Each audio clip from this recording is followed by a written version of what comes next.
औज़ुबिल्लाहि मिनश्शैतानिर्रजीम बिस्मिल्लाहिर्रहमानिर्रहीम। ये छठे सेमेस्टर का सैम्पलिंग का एक चैप्टर है जिसका नाम है रेशो एस्टिमेटर। तो सबसे पहले हम ये फाइंड करेंगे, इस चीज़ को ऑब्ज़र्व करेंगे कि रेशो एस्टिमेटर क्या चीज़ है। अब इसमें ये देखें, आपको एक स्टेटमेंट नज़र आ रही है जिसमें लिखा हुआ है कि the two variable x i and y i, मतलब जैसे हमारे पास एक x का कॉलम होता है उसी तरह हमारे पास एक y का कॉलम भी होगा, और ये क्या कहलाएंगे आपस में, ये कोरिलेटेड कहलाएंगे। कोरिलेटेड का मतलब ये है कि इनके दरमियान कोई एक ताल्लुक़ मौजूद है। If two variable x i and y i are correlated, the population total x of x i must be known. मतलब यहाँ पे ये है कि जो कैपिटल X होगा वो हमें गिवन होगा। The aim in this method is obtain increase precision by taking advantage of the correlation between yi and xi। इसका मतलब ये है कि इस मेथड में हमें क्या क्या चीज़ फाइंड करनी है। अब देखते हैं आगे कि इफ़ y, कैपिटल जो y है वो किस चीज़ को डिनोट करेगा। मतलब हमारे पास जो y की मुख्तलिफ़ वैल्यू होंगी, फॉर एग्ज़ाम्पल हम कहते हैं कि पहली वैल्यू y1 होगी, दूसरी वैल्यू y2, तीसरी वैल्यू y3, इसी तरह yi का मतलब ये है कि हमारे पास y की मुख्तलिफ़ वैल्यूज़ होंगी। अब इसको कैपिटल N से डिनोट करेंगे। इसी तरह हम दूसरा जो हमारे पास वेरिएबल है x1, x2, x3 and dot dot लगा के हमारे पास एक्स आई बन जाएगा। एक्स आई का मतलब ये है कि हमारे पास एक्स की भी मुख्तलिफ़ वैल्यू होंगी जितनी वैल्यू हमारे पास वाई की अवेलेबल होंगी। अब सबसे पहले हम ये देखते हैं कि हमारे पास हमें इस चीज़ का डिफरेंस का पता है कि पॉपुलेशन और सैंपल दो मुख्तलिफ़ चीज़ें हैं। तो पॉपुलेशन के लिए हम सबसे पहले रेशियो एस्टिमेटर देखेंगे। For population r is equal to, अब रेशो का मतलब ये होता है कि दो चीज़ों का आपस में बाहमी ताल्लुक़। तो हमारे पास एक वेरिएबल x है और दूसरा वेरिएबल हमारे पास y है, तो इसमें हम y ओवर x, मतलब ये है कि जो हमारे पास y की वैल्यू होंगी उनको हम सम आउट करेंगे और x की जो वैल्यू होंगी हमारे पास उसको भी सम आउट करेंगे, तो हमारे पास रेशियो आ जाएगी। मतलब क्या है कि हम रेशियो को यहाँ पे r से डिनोट कर रहे हैं। r is equal to summation y over summation x।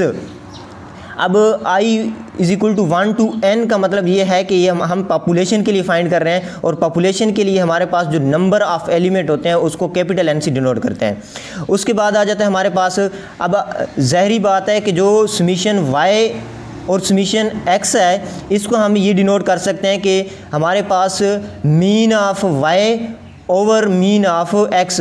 Mean of y और मीन ऑफ x का मतलब ये है कि r is equal to y bar over x bar. अब चूँकि हमारे पास y bar over x bar है तो इसको y बार को हम लिख सकते हैं कि समीशन y ओवर n, और x बार को हम लिख सकते हैं कि समीशन x ओवर n। जो डिनोमिनेटर में n होगा वो n ऊपर वाले n से कैंसिल हो जाएगा, तो हमारे पास सिंपली तौर पे y ओवर x आ जाएगा। अब यहाँ पे हमारे पास y क्या चीज़ है और x क्या चीज़ है, तो y यहाँ पे समीशन y और x जो है वो समीशन x को रिप्रेजेंट करेगा। आर इज़ ए, अब यहाँ पे हमारे पास जो r is equal to y over x आ गया है, तो यहाँ पे r क्या चीज़ है, r is a relative change. अब क्या चीज़ है, चेंज है per unit in y i, y के अंदर कितनी चेंज आएगी x के लिहाज से, तो ये हमारे पास रिलेटिव चेंज आ जाती है जिसको रिप्रेजेंट करते हैं r से। नेक्स्ट पेज पे हम जाते हैं। तो अब ये था सारा प्रोसीजर हमारे पास पॉपुलेशन के लिए। तो अब हम आ जाते हैं कि अगर पॉपुलेशन में से कोई हम एक सैंपल छोटा सा उठा लेते हैं तो उस सैंपल के लिए हम रेशियो एस्टिमेटर हम फाइंड करेंगे। ये कहते हैं कि for sample ratio estimate of r। अब पहले हमने पॉपुलेशन के लिए सिर्फ r रिप्रेजेंट किया था, अब r कैप या r हेड से रिप्रेजेंट करेंगे। r head is equal to, पहले हमारे पास capital y over capital x था, अब यहाँ पे हम स्मॉल y को रिप्रेजेंट करेंगे और स्मॉल x को रिप्रेजेंट करेंगे। r head is equal to small y bar over x bar is equal to summation y i over summation x i। अब यहाँ पे आर हेड हमारे पास small y over small x बन जाएगा। पहले हमारे पास पॉपुलेशन में था r is equal to capital y over capital x. An estimate of the population mean y bar is, अब रेशियो एस्टिमेट जो है वो हमारे पास वाई बार के लिहाज से कैसे आएगा, हम लिखेंगे। अब हमारे पास आर हेड की वैल्यू आ गई है, तो ये आर हेड आगे हमारे फार्मूले में इस्तेमाल होने वाला है, इस वजह से हमने पहले आर हेड की वैल्यू फाइंड की है। Y bar head r is equal to r head x bar. अब ये तो वाई बार के लिए आप एस्टिमेट फाइंड कर सकते हैं। इसी तरह अब नीचे हम फाइनली जो हमारा फार्मूला है उसकी तरफ जाने लगे हैं कि the ratio estimate of the population total y. ऊपर हमारे पास वाई बार का फार्मूला है, अब हम सिंपली वाई के लिए रेशियो एस्टिमेट फाइंड कर रहे हैं। The ratio estimate of the population total y is y hat r is equal to r head x. अब यहाँ पे जो आर हेड है फार्मूले के राइट हैंड साइड पे आ रहा है, तो इसका मतलब ये है कि ये तो हमें फाइंड करना पड़ेगा y ओवर x से, x की जो वैल्यू हैं और y की जो वैल्यू हैं उनको डिवाइड करने से। अब और यहाँ पे जो x हमें नज़र आ रहा है, तो x का मतलब ये है कि ये हमें डेटे में गिवन होगा। अब यहाँ पे नीचे आ जाते हैं कि ये एक एग्जांपल छोटी सी ली है। x की मुख्तलिफ वैल्यू हैं 2, 3, 4, 6 और y की जो हमारे पास मुख्तलिफ वैल्यू है 1, 3, 5, 7।